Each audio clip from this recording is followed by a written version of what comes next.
Chapter 5 Disorders of Memory. Memory is of three types, like a sieve with holes of varying sizes, to assist in separating material that is relevant from that which is irrelevant. The three types are sensory memory, short-term memory, and long-term memory. Sensory memory is registered for each of the senses. Its purpose is to facilitate the rapid processing of incoming stimuli so that comparisons can be made with material already stored. Selective attention allows for sifting of relevant material from sensory memory for further processing and storage in short-term memory. As a consequence, most sensory memory fades within a few seconds. The second is short-term memory and is also called working memory, which allows for storage of memories for longer and aids in the constant updating of one's surroundings. For example, if you saw a person walking a dog and a few seconds later you heard a dog barking, you would not be surprised, since you would identify the likely source of the sound from sensory memory that had been processed and encoded into short-term memory. Coming on to long-term memory. When memories has been rehearsed in short-term memory, they are encoded into long-term memory. Encoding is the process of placing information into what is believed to be a limitless memory reservoir. For example, passing a large two-story house painted yellow with a tennis court and two sports cars in the front might be recalled exactly, which is visual encoding. Or it can be recalled in more general terms as the large house of a wealthy owner, which is semantic encoding. Autobiographical memories are the memories for events and issues that relate to oneself and are associated with active experience of remembering. Flashbulb memories are a more specific type in which the person becomes aware of an emotionally arousing event. Most memory tests require the person to recall details of their life, immediate, recent, or remote. This can be explicit, also known as declarative or relational, and implicit, also known as procedural or skills memory. Now, explicit memory is of two types, episodic and semantic. Episodic memory is memory of specific events, for example, going to the shop in the morning. And semantic memory is the memory for abstract facts, such as what is the capital of Chad. On the other hand, implicit memory is related to performance of tasks such as typing, swimming, or cutting a loaf of bread, and are expressions of prior learning. And differs from episodic memory in that there is no active awareness that memory is being searched. Studies suggest that declarative and procedural memory use different parts of the brain and can function independently. Hippocampus is believed to be the site where explicit memory is stored, while limbic system, the amygdala, and cerebellum is where implicit memory is thought to reside. For example, when a person with damage to hippocampus is repeatedly retrained in a task, although there may be a recollection of this, there is no concomitant improvement in skill, because they have functioning declarative memory but damaged procedural memory.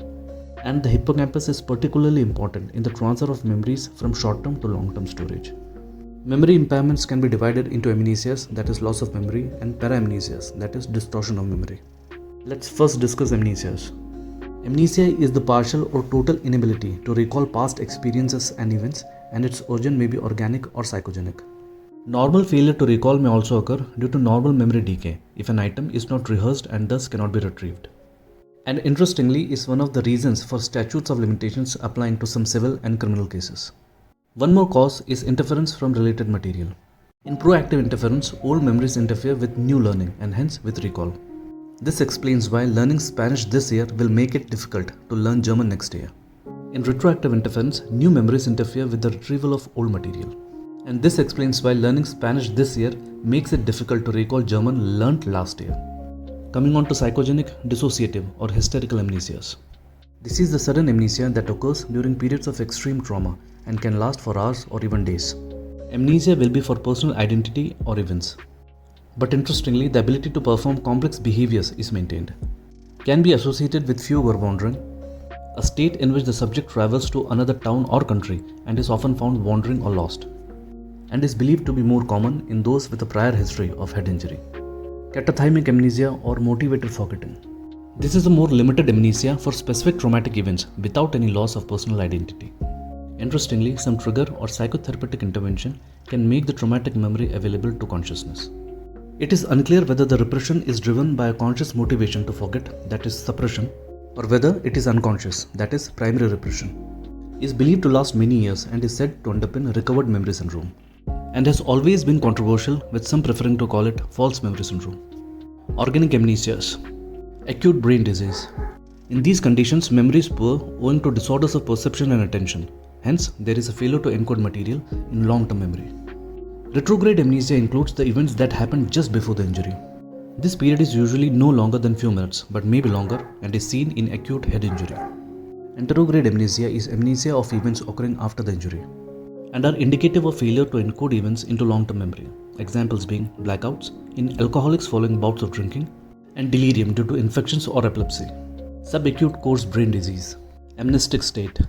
This is characterized by anterograde amnesia, that is, the patient is unable to register new memories, as well as retrograde amnesia, that is, the inability to recall previously learned material. However, memories for remote past remains intact, as does recall for learned material from the past, and also immediate recall. Recovery may sometimes be total. Examples include Korsakoff syndrome, cerebrovascular disease, multiple sclerosis, transient global amnesia, head injury, and ECT. Diagnosis is not made when there are other signs of cognitive impairment, as in dementia or delirium. Chronic coarse brain disease. Patients with progressive chronic brain disease have an amnesia extending over many years, with memory for recent events being lost before that for remote events. This was pointed by Ribot and is known as Ribot's law of memory regression. Other amnesias. Anxiety amnesia. This occurs when there is anxious preoccupation or poor concentration in disorders such as more severe form of depressive illness called depressive pseudodementia and generalized anxiety, and resolves once the underlying disorder is treated. Distortions of memory or paramnesia. This include retrospective falsification, false memory, screen memory, confabulation, pseudologia fantastica, Munchausen's syndrome, VORBEIREDEN, cryptamnesia, retrospective delusions, and distortions of recognition. Retrospective falsification. This refers to the unintentional distortion of memory that occurs when it is filtered through a person's current emotional, experiential, or cognitive state. Can happen in any psychiatric illness, but commonly seen in depressive illness, in which the patient describe all past experiences in negative terms due to the impact of their current mood.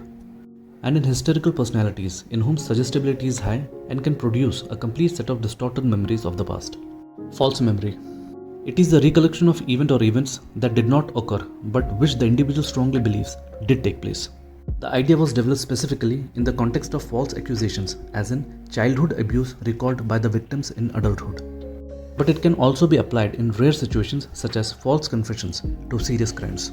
The origin of this latter false memory is termed memory distress syndrome and emanates from person's own fundamental distrust of their memory termed source amnesia. This source amnesia arises because of difficulty remembering the source from which the information was acquired, whether from one's own recall or some external source as recounted by others. Suggestible people are also at great risk of false memory and can worsen with increasing age or organic brain disease. Screen memory. It is the recollection that is partially true and partially false. It is thought that the individual only recalls part of the true memory because the rest is too painful. It is difficult to dissect precisely which elements of such memories are objectively true, and understandably this is important in both therapeutic as well as legal settings. For example, the individual may recall that the sexual abuse was perpetrated by the neighbor because it is too painful to recall that the abuse was done in fact by their own brother. Confabulation. It is the falsification of memory occurring in clear consciousness in association with organic pathology. It manifests itself as filling in of gaps in memory by imagined or untrue experiences. Some of the statements may even be contradictory, yet no attempt is made to correct them. There are two broad types, the first, the embarrassed type, and the second, fantastic type. In embarrassed type, the patient tries to fill in the gaps in memory as a result of an awareness of a deficit. And in the fantastic type, the lacunae are filled in by details exceeding the need of memory impairment, such as descriptions of wild adventures. This type is also seen in some schizophrenics. Some researchers argue that it's a misnomer, since these memories are fixed and unchanging. Others use the terms pictorial thinking or memory hallucinations, but Fish suggests they may be best termed as retrospective delusions. Pseudologia fantastica, also known as fluent plausible lying or pathological lying. These are confabulations that occur in those without organic brain pathology, such as personality disorders of antisocial or hysterical type. Although it seems that the person believes their own stories, but when confronted with incontrovertible evidence, these individuals will admit they are lying. An MRI study of a group of persistent liars who did not have any other psychiatric disorder were found to have 20% more neuronal fibers in their prefrontal cortex and a greater activation in nucleus accumbens. These recent developments may play a role when lie detection becomes a necessity, such as in police investigation and in courtrooms. Munchausen's syndrome. It is a variant of pathological lying in which the individual presents to a hospital with bogus illnesses, complex medical histories, and often with multiple surgical scars.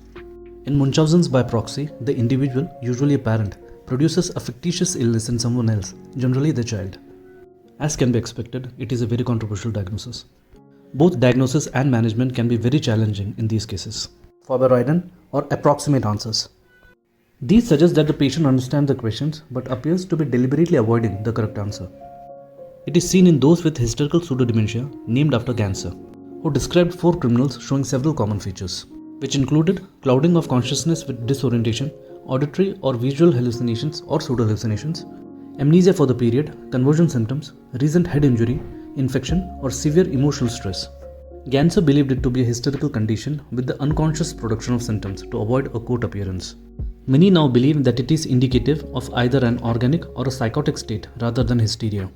As in acute schiz, usually the hebephrenic type. Malingering or fictitious disorder.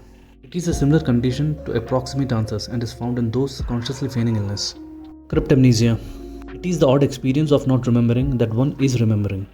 For example, a person writes a witty passage and does not realize that they are quoting from some passage they have seen elsewhere rather than writing something original. It's not clear if it's a common phenomena or whether it is associated with any specific psychiatric disorder. Retrospective delusions is found in some patients with psychosis who backdate their delusions in spite of clear evidence that the illness is of recent origin. The patient would say that they have always been persecuted or that they have always been evil. Primary delusional experiences may take the form of memories, and these are known as delusional memories, which we have discussed in previous chapters. Distortions of recognition. Déjà vu. It is the feeling of having experienced a current event in the past, although it has no basis in fact. It is not strictly a disturbance of memory, but a problem with familiarity of places and events. Can have 2 types, both being different only in the modality of experience. Déjà entendu is the feeling of auditory recognition, and déjà pensée is a new thought recognized as having previously occurred. Jamais vu is the knowledge that the event has been experienced before, but is not presently associated with the appropriate feeling of familiarity. These can be experienced by normal subjects as well as those with temporal lobe epilepsy.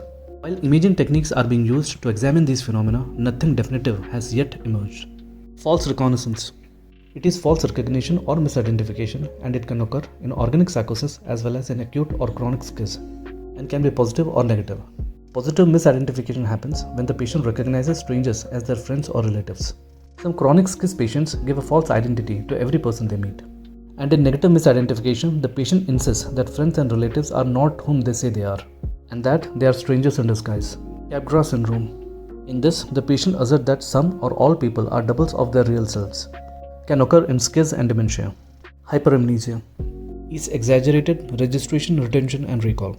Flashbulb memories are those memories that are associated with intense emotions. They are usually vivid, detailed, and long-lasting. Flashbacks. These are intrusive memories that are associated with cognitive and emotional experiences of a traumatic event, such as an accident, and may lead to acting or feeling that the event is recurring. Is one of the characteristic symptoms of PTSD, but is also associated with substance misuse disorder and emotional events. Flashbacks involving hallucinogenic experiences. These can occur in association with hallucinogenic drugs and possibly cannabis use, after the short-term effects have been worn off, and may include visual distortions, false perceptions of movement in peripheral fields, flashes of colors, trails of images from moving objects, after images and halos, and classical hallucinations. Intrusive recollections. These are similar to flashbacks but lack their emotional familiarity. Eidetic images. These represent visual memories of almost hallucinatory vividness that are found in disorders due to substance misuse, especially hallucinogenic agents.